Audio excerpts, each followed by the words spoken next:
Olá, mundo. Na nossa segunda aula sobre o Turtle Graphics, nós vamos aprender a reaproveitar código. Vamos começar com código simples, mais ou menos no estilo da aula passada. Normalmente vai começar assim e escrever done no final para ele não fechar a janela imediatamente. E aqui eu vou desenhar uma figura geométrica, por exemplo, um quadrado.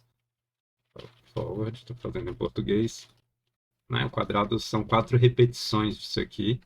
Então, eu copiei e colei e tenho meu código do quadrado. Seria interessante se eu pudesse criar minha própria função. Turtle tem várias funções com comandos básicos, por exemplo, frente, esquerda, direita, atrás. E compondo essas funções, a gente consegue criar figuras e operações mais sofisticadas. Como esse caso aqui, né? Esse aqui desenha um quadrado. Seria interessante também se eu pudesse criar minha própria função de quadrado, alguma coisa do tipo, ao invés de escrever essas 8 linhas, que eu escrevesse simplesmente quadrado, talvez quadrado 100 com o tamanho de cada lado, ou se talvez se a gente tivesse sorte isso já existisse no Turtle, podia ter square, quadrado em inglês. Bom, não existe, a gente vai aprender a fazer justamente isso agora. Então essa sequência de comandos cria um quadrado. Ao invés de avisar num comentário, eu vou fazer algo interessante aqui, def quadrado. Eu vou definir uma sequência de ações e, e agora isso efetivamente cria uma nova função. Ou seja, eu defini que sempre que alguém chamar quadrado, ele vai desenhar, ele vai aplicar esses 8 comandos. Tá? Se a gente executar, vocês verem que não acontece nada. Por quê? Porque aqui a gente simplesmente definiu. Isso é um erro muito comum quando a gente começa a trabalhar com funções, de declarar a função, mas nunca executá-la. Isso declara um quadrado, tá? Então talvez não seria correto dizer que esse comando desenha um quadrado diretamente.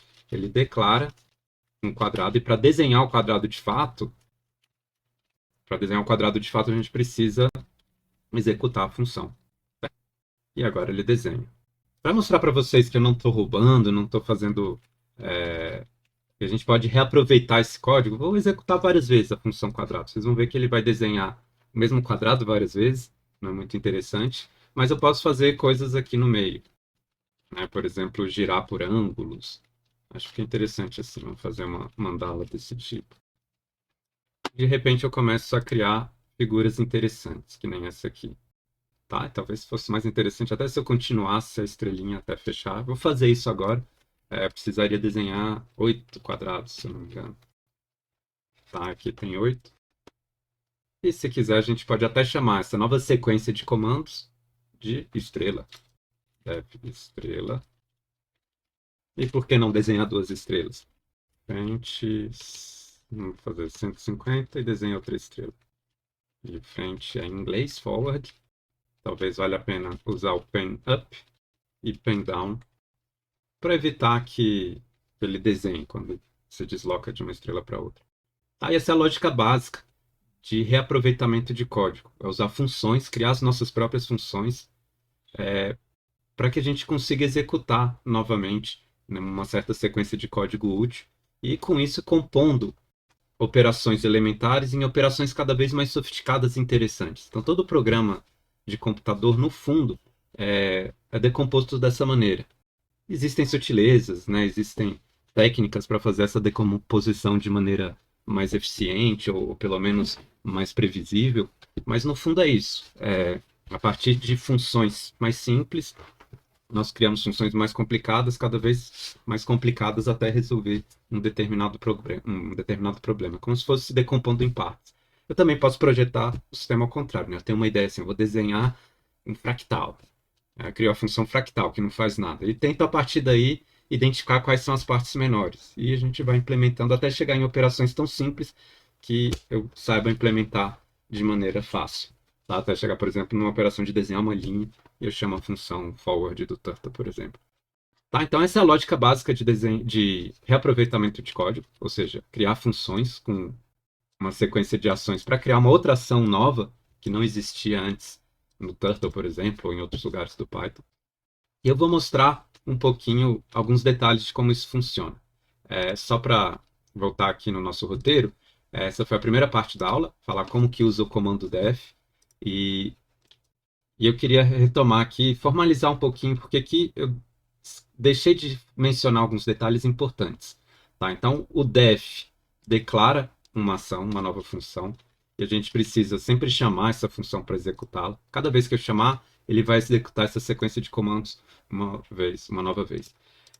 Um erro muito comum aqui é esquecer de executar a função, ou às vezes também esquecer dos parênteses. Se eu só escrever quadrado sem abrir e fechar parênteses, ele também não executa. Tá? Ele aqui só está falando que a função existe, basicamente. Para executar, né, o jeito que é como se o parêntese significasse em Python, execute essa função, né, a função que está logo atrás do parêntese. Eu também posso incluir os argumentos dentro dos parênteses, mas enfim, nossa função por enquanto não tem nenhum argumento. O VS Code entende as funções que a gente cria. Então, se eu passar o mouse na função quadrado, ele vai mostrar qual é o tipo da função. No caso aqui, que ela recebe nenhum argumento e retorna nada, retorna vazio. E é de fato isso que ela faz. Tá? Eu também posso usar o Ctrl, clicar na função para andar para a definição. Isso é útil em arquivos muito grandes, né? Imagina que meu arquivo seja muito grande e o quadrado está lá longe de onde eu estou olhando. Se eu quiser saber onde ela foi definida e o que tem dentro da função, eu posso simplesmente passar o mouse, ele vai mostrar o comecinho, ou eu posso clicar aqui, ele vai mostrar a declaração da função. Certo? É uma ótima prática comentar as suas declarações de funções, escrever em português ou em inglês, lá em linguagem natural, o que aquela função faz. Eu fiz aqui usando um comentário padrão do Python, com hashtag. Para funções, existe uma maneira um pouquinho melhor, e é a convenção do Python. Né? Eu coloco o comentário aqui embaixo, mas ao invés de usar o hashtag, a gente usa um outro estilo, que é usando essas aspas triplas, um bloco entre aspas triplas.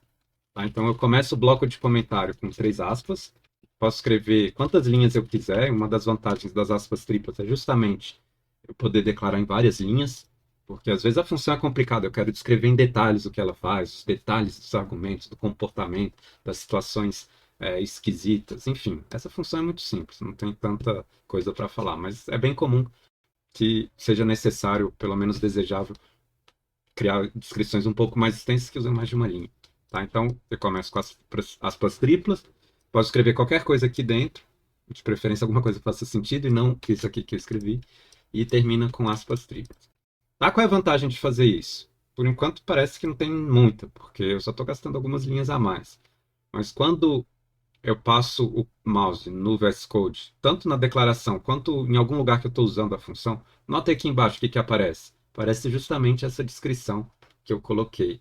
Então, essa é a forma oficial de documentar as funções, de falar o que elas fazem, e o próprio editor de código aproveita as informações que a gente passa para ajudar depois quem estiver usando aquela função. E muitas vezes vai ser vocês mesmos. Tá? Então não tenham preguiça de comentar, essa é uma boa prática. Lembrem que você escreveu a função agora, pode pensar, lógico que eu sei como que a função quadrado funciona. Mas quem sabe daqui a 2 dias, uma semana, alguns detalhes que pareciam óbvios se percam e, enfim. E aí você, tendo a documentação, tem uma capacidade muito melhor de saber o que seu código faz. Sem precisar ler todas as operações, né, e analisar com muito cuidado. Eu olho a descrição, assumo que eu não estou mentindo para mim mesmo, é uma boa prática. Escrever a documentação de forma fiel ao comportamento da função, enfim. Tá, então essa foi a declaração. E notem um outro detalhe aqui. Eu alinhei esses comandos bem direitinho, né?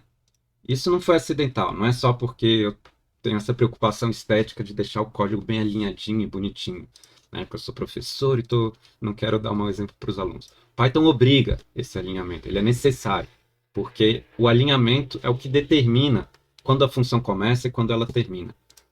Tá? Então, como que funciona isso? A primeira linha na declaração de uma função vai ser sempre com essa estrutura, def, nome da função, no caso aqui quadrado, abre parênteses, uma lista de argumentos, por enquanto a gente não tem nenhuma, fecha parênteses, 2 pontos. Esse 2 pontos serve mais ou menos como 2 pontos funciona na linguagem comum, em inglês, em português, né? Maria disse, 2 pontos. Aí lá embaixo vem o que a Maria disse. É uma maneira de chamar atenção para a informação que vai vir logo abaixo. E a informação que vem logo abaixo é a própria declaração da função, a declaração do corpo da função, ou seja, o que ela vai fazer. E no caso do Python, essa declaração precisa vir alinhada, precisa alinhar um pouco mais à direita do que o comando def. Esse alinhamento aqui é o que a gente chama de indentação. É como se eu criasse um parágrafo, mas eu tenho que começar todas as linhas aqui nesse novo alinhamento. Pode parecer um pouco chato manter esse alinhamento, mas o editor de código ajuda bastante a fazer isso. Eu vou dar um exemplo aqui, uma função bem boba. Frente, que anda para frente. Tá? Não dá para saber exatamente o que eu digitei, porque vocês não estão vendo minha mão. Mas olha como funciona. Quando eu digito def frente, dois pontos, e aperto Enter, apertei Enter, e apertei um pouco mais do que o Enter, vamos voltar aqui. E aperto Enter, ele já coloca o cursor alinhado. O editor sabe que esse alinhamento é obrigatório. Então, eu não preciso digitar nada. Basicamente, eu não preciso me preocupar muito com esse alinhamento. O editor já sabe mais ou menos o que tem que fazer. A gente tem que tomar um pouco cuidado nas próximas linhas. Então, se eu já estiver numa linha indentada e apertar Enter para criar uma nova linha, ele cria a nova linha no mesmo nível de indentação. Isso é muito útil. Então, vamos fazer uma função boba que vai para frente, para trás e depois para frente de novo. Tá? Então ele mantém esse alinhamento, isso é muito útil. A gente tem que saber do alinhamento para sair da função, para terminar a função. Ou seja, se eu quero acabar a minha função aqui, eu preciso voltar para o início da linha.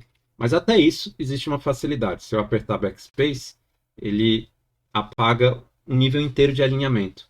Né? Ou seja, ele não apaga um único espaço. Isso ajuda a gente a digitar menos e, portanto, a fazer as coisas um pouquinho mais rápido. Tá? Então, aqui eu declarei duas funções. Eu nem vou comentar essa aqui, porque ela é tão boba, já vou apagar, então deixa ela do jeito que está. E quando eu executo, ele vai desenhar um quadrado e para frente, para trás, para frente. Ótimo. Então agora a gente já sabe declarar uma função. Lembrem do alinhamento, ou da indentação. Isso é um tema que vai aparecer em outras situações no Python. O Python é famoso por isso. Inclusive, essa é uma decisão considerada meio controversa. Tem várias outras linguagens de programação que usam maneiras diferentes de definir quando começa um bloco de código, que é o caso aqui, o corpo da função, e quando ele termina. O Python usa dois pontos de alinhamento. Algumas outras linguagens usam outras estratégias, por exemplo, chaves, ou um comando end para terminar explicitamente o bloco, coisas assim. Mas, bom, a gente vai aprender Python e não outras linguagens agora. Próximo tema, argumentos de entrada da função. Então, deixa eu apagar essa minha função frente, que ela é muito boba. Vamos voltar na quadrada. Nossa função quadrado tem um problema, ela só desenha quadrados de um único tamanho. Então, se eu quiser fazer alguma coisa interessante, uma figura que envolva vários quadrados de tamanhos diferentes, que é justamente o que eu quero fazer agora, essa função não funciona. E ela é muito engessada, ela faz um quadrado específico. Né? Ou seja, eu tenho que querer exatamente um quadrado de 100 pixels de lado. Talvez eu deveria até especificar isso na descrição, mas eu vou fazer melhor. Vou generalizar essa função para que ela aceite quadrados de qualquer tamanho. Então, o que a gente vai fazer aqui? Eu vou pegar todos esses números 100 e trocar por uma variável, certo? Essa variável pode ser x igual a 100, por enquanto isso vai ter o mesmo efeito de antes. E só dar uma dica aqui, quando você seleciona um trecho de texto e aperta Ctrl D, ele vai criando cursores em trechos de texto iguais. Pode ser, por exemplo, forward. Quero selecionar todos os forward a partir daqui.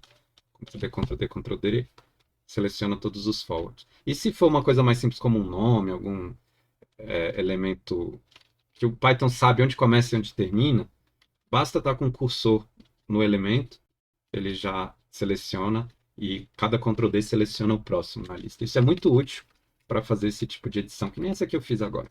Tá? Mas vamos voltar um pouquinho atrás. Isso foi só um truque, né? O objetivo era trocar o 100 de cada um dos forwards por uma variável x. Por enquanto não tem diferença nenhuma, ele faz o mesmo quadrado de 100 pixels de lado, mas eu vou fazer uma mudança agora. Eu vou falar que o x não é declarado dentro da função. O x precisa ser passado como argumento para a função quadrada. E agora olha o que acontece. O meu quadrado, def quadrado de x, precisa ser chamado de uma maneira análoga a como ele foi definido, como quadrado de x. Bom, x não existe aqui. Talvez eu possa criar x igual a 100. E isso faz a função desenhar aquele mesmo quadrado de lado 100. Também posso desenhar um quadrado de lado 200. Agora minha função fosse flexível. Ela aceita argumentos diferentes. Ótimo. Então, eu consigo parametrizar o comportamento da função, né? Ou seja, ela vai se comportar de maneira um pouquinho diferente a cada chamada, dependendo dos argumentos que foram passados. Notem o seguinte, não tem nenhuma necessidade de criar a variável x. esse x que vai para a função quadrado, o Python define esse valor pelo valor que vem dentro do parêntese, e não pelo nome da variável x que eu defini. Por exemplo, eu poderia ter chamado essa variável de y, ou de qualquer outro nome. Tá? O que importa é qual valor que entra na primeira posição vai ser associado à variável x quando o Python executa essa função. Tá? Então, o que importa é a posição do argumento durante a chamada da função, e não o nome da variável. Eu, inclusive, posso passar um valor diretamente, não preciso passar uma variável. Por exemplo, posso passar o valor 150. E aqui ele cria o quadrado de lado 150. E agora dá para fazer aquilo que eu tinha prometido, uma sequência de quadrados, cada um de um tamanho. Isso vai gerar uma figura possivelmente interessante. Legal, né? Talvez fique mais interessante se eu fizesse assim. E preencher com cores. Mas eu não vou preencher com cores ainda, porque se eu quisesse preencher com cores, vamos preencher só o de baixo. Eu vou preencher com uma cor, sei lá, red, yellow. E isso aqui vai controlar só a linha, mas como eu não habilitei o fill, né, begin fill e end fill, lembra? Ele não desenha como que chama o fundo, tá? Eu quero deixar a minha função mais poderosa agora, que ela desenhe quadrados e que dê para controlar esses aspectos adicionais dos quadrados. Qual vai ser a cor da linha, qual vai ser o fundo e coisas assim. Tá? Então, nesse ponto, eu quero generalizar ainda mais a minha função, tá certo? Para controlar esses aspectos adicionais.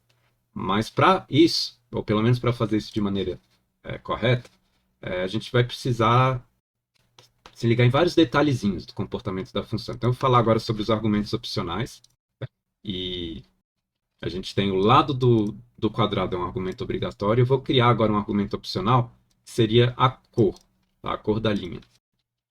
Se eu colocar desse jeito, e depois executar aqui color, cor linha, certo? Vai fechar Se eu colocar desse jeito, a minha função de repente para de funcionar, porque ela precisa agora de dois argumentos. Então, o meu quadrado anterior, eu estou pensando se eu quero fazer uma função melhor do que a anterior, que ela seja capaz de fazer mais coisas. Acaba que não é tão melhor assim, porque ela não pode substituir a função anterior, porque agora, se eu tentar executar, vocês vão ver, ele dá esse erro, type error, a função quadrado. Basicamente, ele está falando que precisa de um argumento adicional chamado cor linha. E eu poderia passar esse argumento aqui, certo? Cadê? Cor. Opa, vamos colocar a cor da linha. Red. Ou uma cor diferente para cada quadrado, não importa muito aqui. Mas de repente eu tive que alterar isso aqui para todas as chamadas da função. Isso não é ideal. Né? A minha cor, na verdade, original era black. Vou colocar. Droga. Outra dica. Se você apertar Ctrl e setinha, ele anda de palavra em palavra, ao invés de andar de caractere em caractere.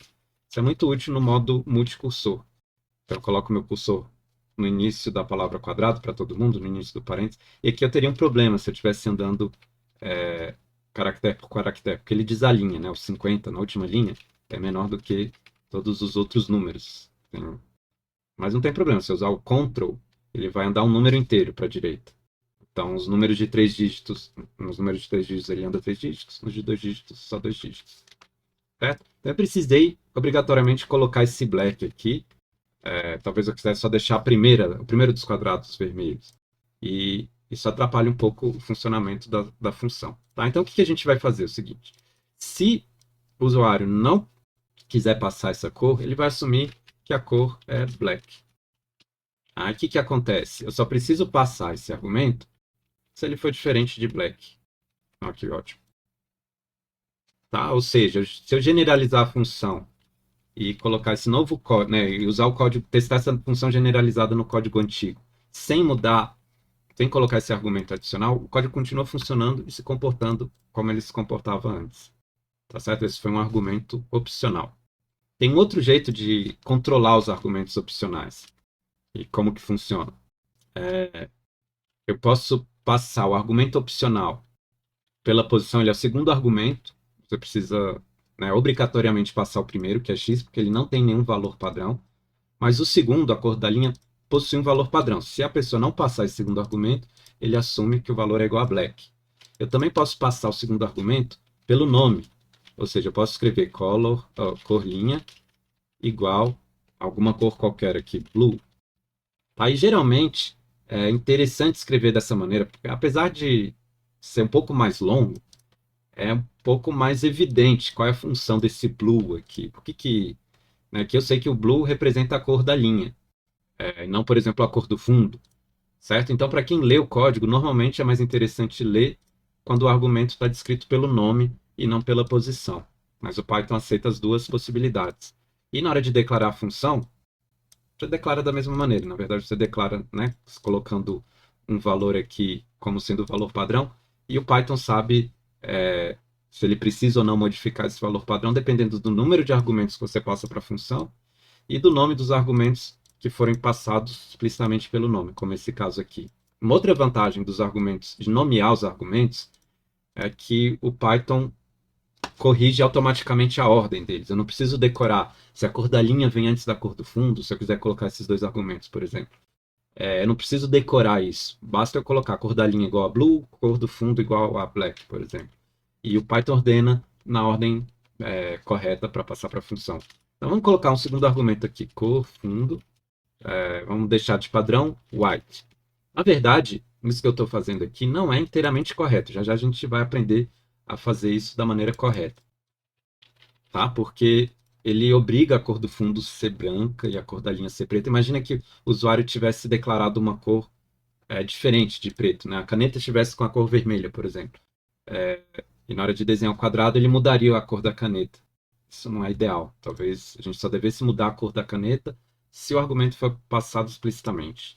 Mas enfim, depois a gente conserta esse problema. Se eu quiser controlar a cor do fundo, o que a gente faz? Eu faço isso, color linha, cor fundo. E eu também preciso começar o begin fill e end fill. Então, cor da linha. Eu não vou mudar a cor da linha, eu vou mudar só a cor do fundo de cada um desses quadrados. Cada um de uma cor, para ficar bonitinho. Não sei se ficou bonitinho porque as cores não são as melhores, né? Vamos fazer o seguinte: eu vou roubar algumas cores. Um Turtle Demo. Lembra que a gente viu o Peace? Desenhava um arco-íris? Vou lá espionar o código e roubar essa lista de cores. Olha que beleza. A lista de cores é essa, né? Então, vamos fazer Red 3, Orange, Yellow, Sea Green 4, Orchid 4, Royal Blue, Dodge Blue. Não sei, vou deixar essas assim. Vou deixar comentado aqui, vai que seja. Isso aqui pode ser útil. Deixa eu apagar aqui o Peace. Eu fui só roubar algumas cores daquele arquivo. Já ficou bem melhor. Certinho? Nada certinho. Vamos ver o que tem no roteiro. Valores de retorno. Eu vou mudar a ordem do meu roteiro, tá? Então, quero falar isso aqui de execução condicional. Depois a gente fala sobre valores de retorno e repetições. Termina a aula. Tá? Por que eu quero falar de execução condicional? Então, quando a gente reaproveita código, muitas vezes acontece uma situação que é a seguinte: eu tenho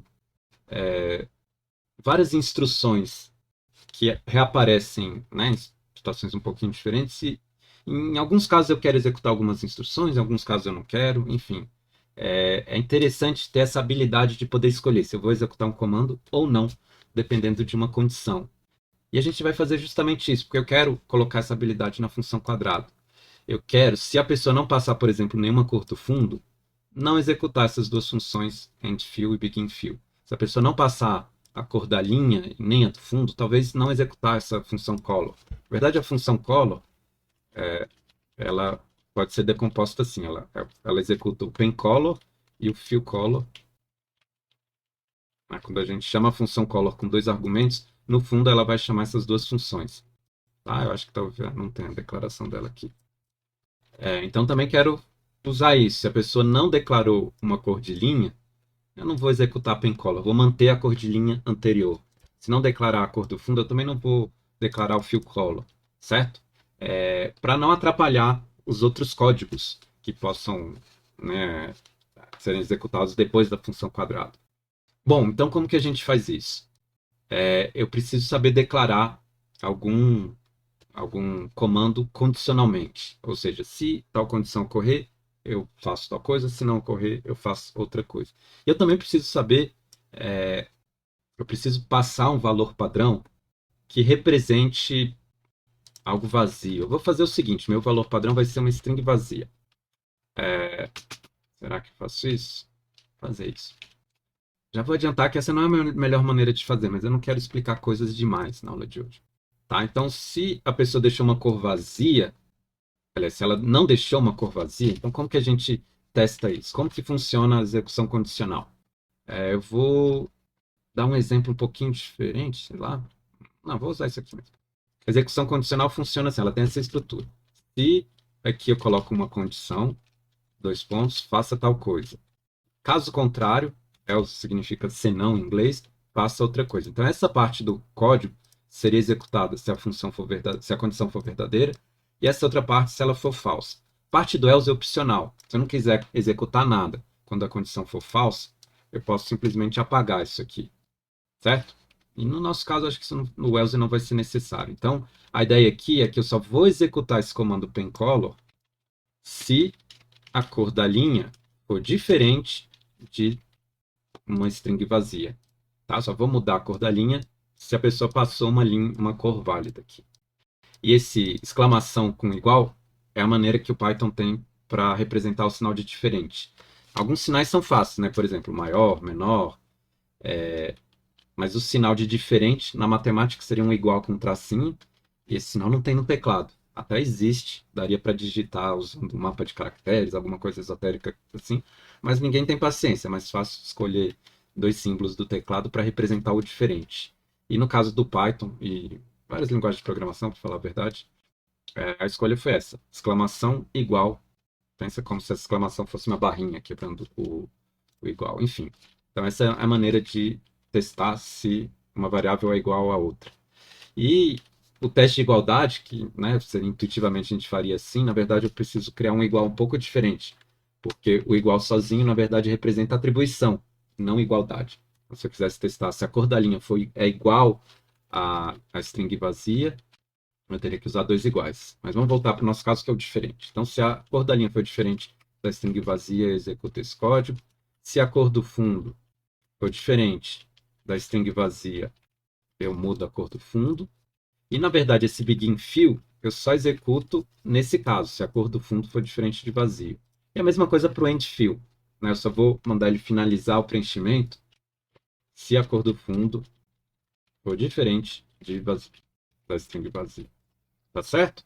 Agora eu generalizei a minha função, ela desenha um quadrado, onde o controle da cor, da borda e do fundo é opcional, né? Se a pessoa não passar nada, não alterar o valor dessas variáveis, ele não altera também a cor da linha, nem a cor do fundo, nem desenha o fundo do quadrado. Tá? Só para deixar as coisas um pouquinho mais interessantes, vamos colocar esses mais dois quadrados para terminar o arco-íris.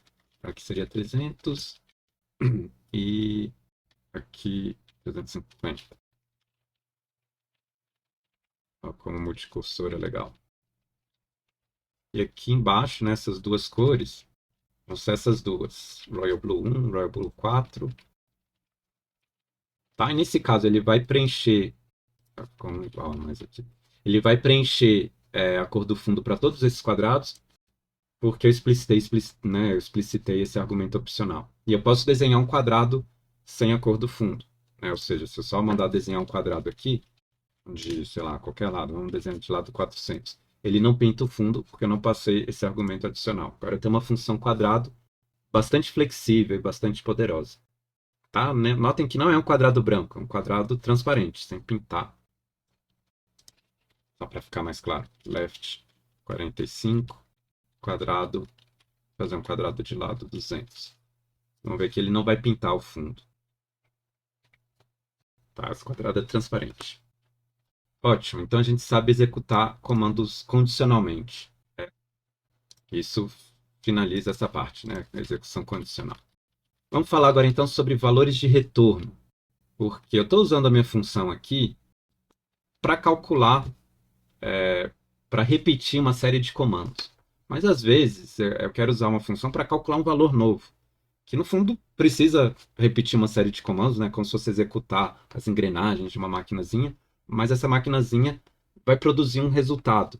E não vai ser simplesmente que nem a função quadrado produzir um efeito na tela. Digamos, pode produzir um número que você salva numa variável. Isso significa uma função retornar um resultado em Python, ou em programação, de maneira geral. Deixa eu dar um exemplo. Função raiz quadrada. Função, a rigor, desnecessária. Mas vamos fazer aqui, só para entender o que significa essa história de valor de retorno. Aliás, ao invés de usar a função raiz, vou usar uma função. Vou fazer duas funções: função raiz e uma outra função que vai ser a função diagonal. Diagonal.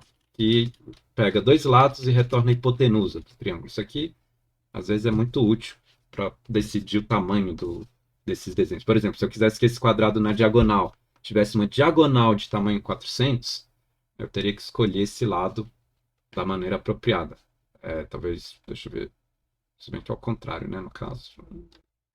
Mas dá para calcular, né? No caso, meu x vezes a diagonal de xx seria o valor de y que eu quero. Seria essa matemática aqui, né?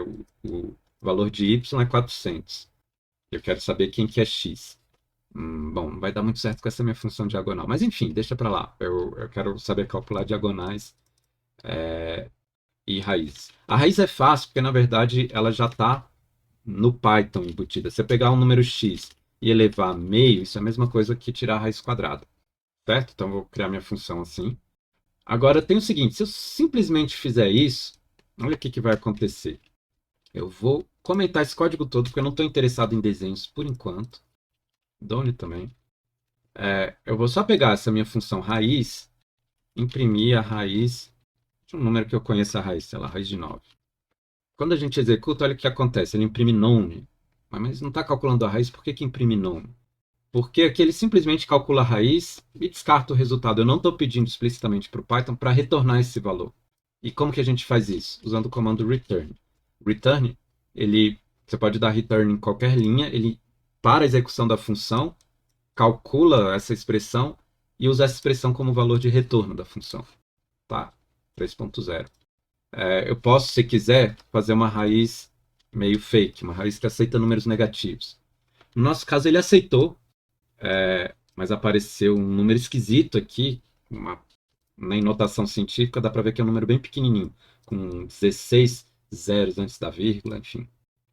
Mais 3J. O que é isso? Python aceita números complexos, e né, raiz de números negativos tem a ver com números complexos. Eu não quero entrar nesses detalhes, mas eu quero fazer a minha raiz fake, e ignora o sinal dos números.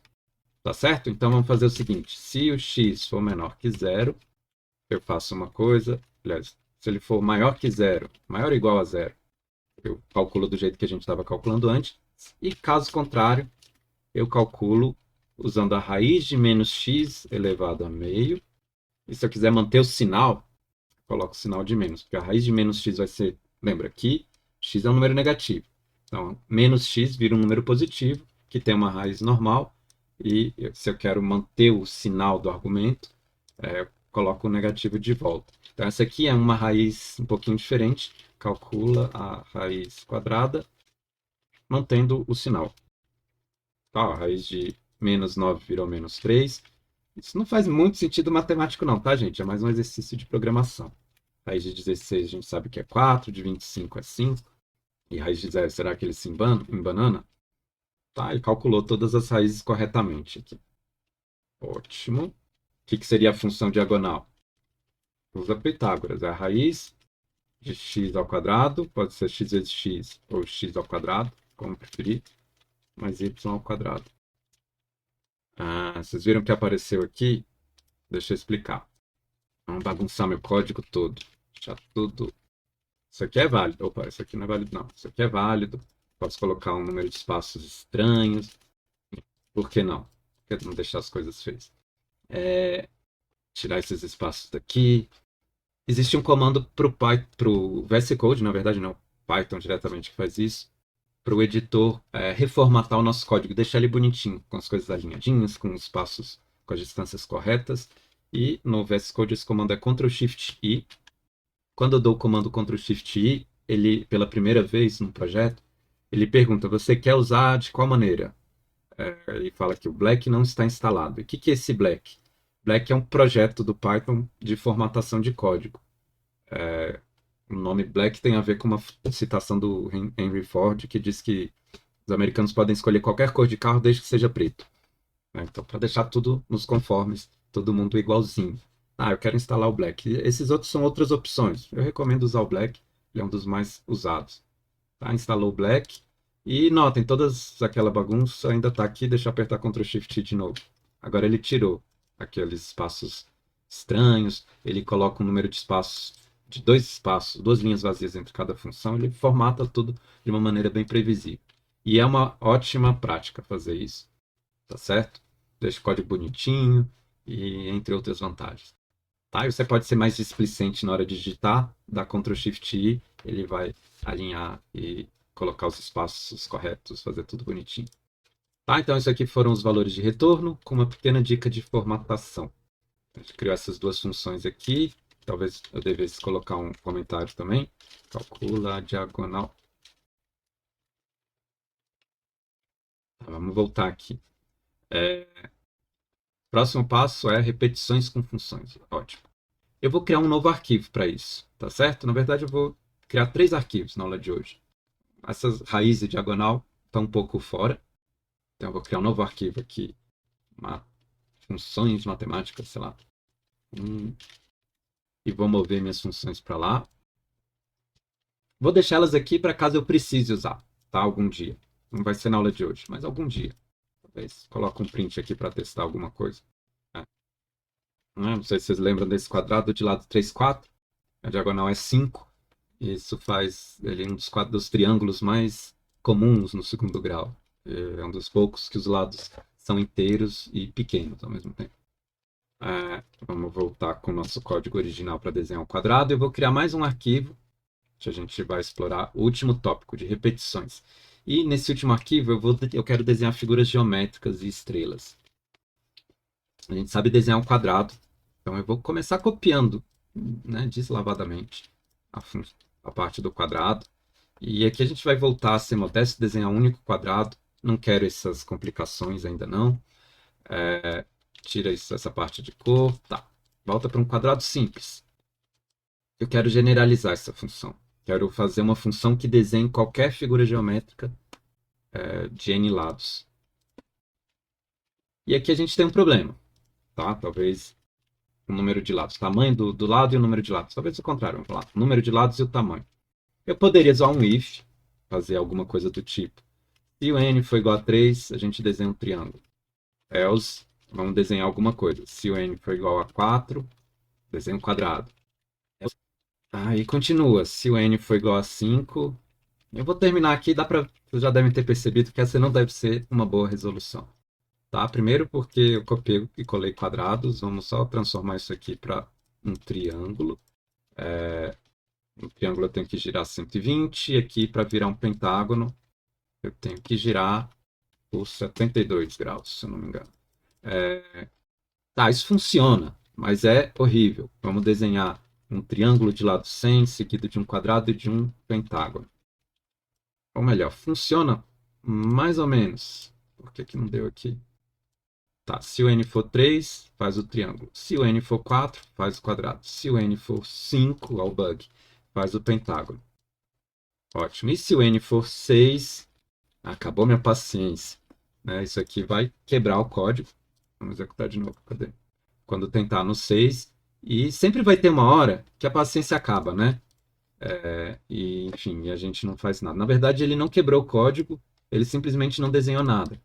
Só para ficar claro, se eu comentar essas 3 linhas e mandar desenhar, ele não desenha nada, porque não tem nenhuma condição que chega no 6, então ele simplesmente não faz nada. Ótimo, vamos generalizar. E antes de generalizar, vamos melhorar alguns detalhezinhos nesse código. Primeiro, tem a ver com essas indentações. Começa a ficar feio, né? Cada else coloca as próximas condições num nível interior de indentação. O código começa a andar muito para a direita. Fica ruim de ler. Tá certo? Então existe um atalho para isso. Se eu tiver um else já seguido de um if, eu posso pensar em algo assim, else if, e vamos voltar à indentação, colocar todo mundo na mesma indentação. O Python aceita uma abreviação, elif. Na verdade, ele não aceita um else e if separados, né? Como se essa abreviação fosse obrigatória. mas eu posso juntar um else com if num comando chamado elif. Então, esse else com esse if, e aqui eu posso colocar todo mundo organizadinho, esse else com esse if vira um elif. Aí fica bem mais bonitinho, porque agora eu coloco cada uma das alternativas, né, todas as alternativas no mesmo nível de indentação. Então aqui é o que acontece com n igual a 3, aqui com n igual a 4, com n igual a 5. Uma outra maneira de pensar nessa reorganização do código é como se eu estivesse testando várias condições possíveis. Ele vai executar sempre, ou sempre não, no máximo um dos blocos. Primeiro bloco onde a condição for satisfeita, certo? Então se eu fizer, por exemplo, nesse bloco n igual a 3 e nesse bloco n menor ou igual a 4, e a gente chamar a figura 3, ele vai executar a parte do triângulo, a lógica do triângulo, porque primeiro bloco que for satisfeito, né, o primeiro bloco onde a condição for verdadeira, ele executa e pula todos os outros. Esse é o mecanismo de funcionamento. Então, se tiver mais de um bloco cuja condição seria satisfeita, ele executa o primeiro. Tá ótimo. Então, a gente tem essas opções aqui, mas o nosso hexágono ainda não foi desenhado. Eu melhorei o if. Dá para melhorar um pouquinho mais. Eu posso falar do x, que seria o lado. Posso até dar um nome melhor do que x, né? Um jeito de renomear esse x, eu posso usar o Ctrl D e ir buscando todos os x dentro da função. Isso é um jeito prático. Mas existe um jeito melhor ainda. Se eu quiser renomear uma função, uma variável, algo assim, de maneira inteligente, posso colocar o cursor na função e apertar F2. E quando faz isso, quando escreve direito, porque eu não apertei Enter, eu apertei, vamos lá, lado, Enter para renomear. Ele renomeia de maneira inteligente, ele vê em todos os locais do código, onde o x representa o x argumento da função e renomeia só aquele x. E não renomeia, por exemplo, um x que possa aparecer numa outra função, por exemplo. Tá? Então, F2 é o que a gente chama de refatoração. Ele permite renomear nomes de variáveis, nomes de funções e coisas assim. Tá? Eu renomeei para um nome melhor, mais descritivo. Ótimo, então eu tenho o lado e esse ângulo. Esse ângulo, nesse caso aqui, é 120. No caso de baixo, o quadrado. E a gente sempre mistura inglês e português, é triste. E, finalmente, nesse último caso do pentágono, o ângulo é 72. Eu troco, né, o valor pela variável ângulo. Notem o seguinte, em todos os casos, 120 é o quê? 360 dividido por 3. Também posso escrever assim. 90, 360 dividido por 4. 72, 360 dividido por 5. Olha que padrão legal. Onde esse 3, na verdade, é o n, quando n igual a 3. O 4 também eu posso substituir por n, porque aqui é o bloco que executa quando n igual a 4. Aqui por 5, deu para entender, né? Todo mundo segue o mesmo padrão, ou seja, eu posso tirar essa linha de cada um dos blocos, colocar aqui em cima e calcular o ângulo em função do número de lados. E essa fórmula faz sentido, eu tenho que dar uma volta inteira quando desenhar todos os lados, uma volta inteira tem 360 graus, ou seja, em cada lado eu viro 360 dividido pelo número de lados. Ótimo, a gente já sabe o ângulo, o problema é que não dá para automatizar ainda para qualquer número de lados, porque a gente precisa executar uma quantidade diferente de linhas em cada caso. Como que faz isso? Vou criar uma função auxiliar. Normalmente, quando estou criando funções auxiliares, eu não quero dar muita exposição, é uma convenção do Python, iniciar o nome da função com um underscore, né, um underline. E a minha função vai fazer o seguinte, ela vai andar por um lado e por um ângulo. Aí vamos aproveitar para renomear angle para ângulo, cá em português, em todas as variáveis. Tá? Essa função é simples, forward e left. Mas não é muito útil. Ela pode facilitar um pouquinho, porque eu consigo pegar cada uma dessas linhas e trocar por andar e girar, lá do ângulo. Então fica um pouco mais compacto e talvez com essa propriedade agradável que o triângulo precisa de 3 linhas para declarar, o quadrado 4, o pentágono 5 e assim por diante. Tá um pouquinho melhor, mas ainda não tá bom, porque não generaliza. Eu teria que ficar copiando e colando, colocando uma linha a mais para cada n. E chega uma hora que a paciência acaba. Então eu vou trocar essa minha função andar e girar. Na verdade, ela vai andar e girar por um certo número de lados. Se o n for igual a 1, eu faço isso. Se o n for maior que 1, aí olha o truque. Eu ando e giro, vou para frente e giro, e mando ele andar e girar novamente, mais uma vez a menos. Será que vai dar certo isso? Se isso aqui funcionar do jeito que eu espero que funcione, ao invés de executar essas 3 vezes aqui, eu posso simplesmente falar andar e girar 3 vezes. Tá? Eu posso até falar que esse n por padrão é igual a 1, que aí os outros códigos continuam funcionando, mas eu posso colocar um número de vezes opcional e ele vai executar 3 vezes no caso aqui. Ele vai executar esse número de vezes. Funcionou para o triângulo. Que legal, ótimo. Então eu posso trocar esse aqui por 4, esse aqui por 5. Até me animou a colocar o hexágono. Cadê o hexágono? 6. E daria para... Aqui dá para ter bem mais paciência, mas a coisa fica melhor ainda. Porque esse 3, na verdade, é um n. Quando n igual a 3, eu posso trocar esse 3 por n, posso trocar esse 4 por n, 5 por n, 6 por n e assim por diante. Ou seja, eu não preciso fazer esse teste do if. Basta eu chamar a função andar e girar com n, qualquer que seja o n. E agora eu espero que o meu hexágono seja desenhado. Vamos ver, pentágono, hexágono, ótimo. Então, com isso eu termino. Esse foi o último tema da aula de hoje. Repetições usando funções, ó, quem diria. E a próxima aula é só sobre repetições. Nesse caso aqui, sem usar funções. Eu chamei o arquivo de estrelas, agora eu percebi. Talvez deveria ser figuras geométricas. Estrela é um spoiler da próxima aula. Até mais. Abraço.